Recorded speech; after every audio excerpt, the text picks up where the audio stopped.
కందుల దుర్గేష్ అని, అంటే బహుశా మీ అందరికీ తెలిసి ఉండకపోవచ్చు చాలా మందికి. ఆయన ఆంధ్రప్రదేశ్ రాష్ట్ర మంత్రిగా ఉన్నాడు, చాలా మందికి తెలియదు. ఆయన నిన్న వాళ్ళ పార్టీ ఆవిర్భావ దినోత్సవం జరిగితే ఆయన ఊసర వెళ్లి రంగులు ఎలా మార్చిద్దో అంతకంటే ఎక్కువ రంగులు మార్చి, అంటే అన్ని పార్టీలు మారాడులేండి. నిన్న ఆయన చెబుతున్నాడు, మీ తండ్రి రాజశేఖర రెడ్డి కాకపోతే నువ్వు కనీసం కౌన్సిలర్ కూడా అయి ఉండేవు. అయ్యా కందుల దుర్గేష్ గారు, తమరు ఎమ్మెల్సీగా మీకు భిక్ష పెట్టింది ఎవరు? రాజశేఖర రెడ్డి గారు.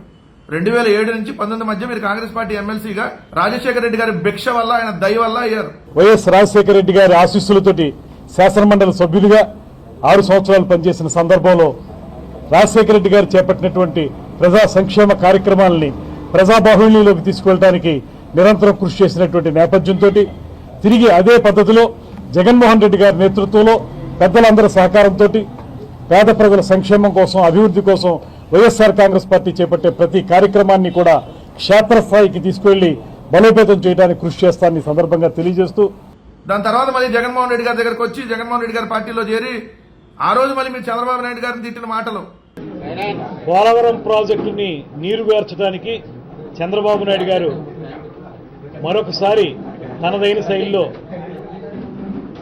కార్యక్రమానికి శ్రీకారం చుట్టారు.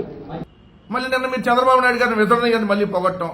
ఒక పక్కన గ్రేట్ విజనరీ ఆఫ్ ఇండియాగా పేరు పొందినటువంటి చంద్రబాబు నాయుడు గారు. ఎన్ని పార్టీలు మారారు మీరు? కాంగ్రెస్, తర్వాత వైఎస్ఆర్సీపీ, మళ్ళీ ఇప్పుడు జనసేన, ఇన్ని పార్టీలు మారారు మీరు. అంటే మీరు మీ జనసేన కూడా అంతే రంగులు మారుస్తూ ఉంటది కాబట్టి సేమ్ మీకు అట్లానే మార్చి అక్కడికి వెళ్తే అక్కడ ఇది పడితే అది వాగటం మీకు అలవాటు అయిపోయింది. రాజశేఖర రెడ్డి గారి ఆశీస్సులతో 2009వ సంవత్సరంలో కాంగ్రెస్ పార్టీ ఎంపీగా జగన్మోహన్ రెడ్డి గారు అయ్యారు. కానీ రాజశేఖర రెడ్డి గారు చనిపోయిన తర్వాత, రాజశేఖర రెడ్డి గారు లేనటువంటి సందర్భంలోనే 5,43,000 ఓట్ల మెజార్టీతో పార్లమెంట్కి ఎన్నికైన వ్యక్తి జగన్మోహన్ రెడ్డి గారు. రాజశేఖర రెడ్డి గారు చనిపోయినాకే సింగిల్ గానే ఆయన అపోజిషన్ లీడర్ 67 సీట్లు, 45% ఓటింగ్, సింగిల్ గానే 151 సీట్లు ముఖ్యమంత్రి, సింగిల్ గానే.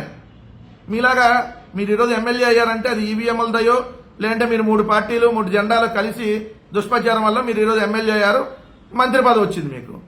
సో మంత్రి పదవి వచ్చినప్పుడు మన స్థాయి ముందు ఎక్కడి నుంచి వచ్చిందో వాళ్ళని విమర్శ చేయటం మానేయాలి. మానేసి ప్రజలకు ఏం చేస్తాం, మనం టూరిజం పరంగా, మీరు టూరిజం శాఖ మంత్రి, మరి మీరు టూరిజం శాఖ మంత్రిగా ఉంటే రిషికొండకి బ్లూ ఫ్లాగ్ హోదా పోయింది. సిగ్గుతో తలదించుకోండి, ముందు సిగ్గుతో తలదించుకొని దానికి సమాధానం చెప్పండి ఫస్ట్. అంతే తప్ప ఇలా పిచ్చి పిచ్చి వాగుడు దయచేసి వాగొద్దు.